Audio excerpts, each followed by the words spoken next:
Ja, vsekakor. Mislim, vsak dan se spopadamo tako ali drugače na vsaki karierni poti s polnimi izzivi in bolj, ko uživaš v tem, kar delaš, lažje se je dejansko z njimi spopadati. Ja, vedno zjutraj, če imaš passion, dosti raznih stvari je lažje vstati zjutraj, lažje premagovati probleme.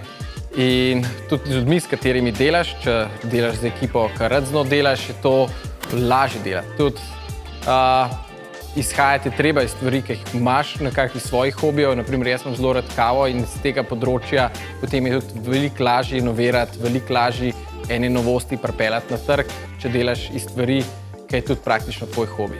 Je pa super, če lahko to odkriješ v bistvu čim prej. Tako da verjamemo to, da je treba tudi mlajše generacije večkrat se pogovarjati z njimi in predstavljati pač uspešne zgodbe in navdihovati vsak dan.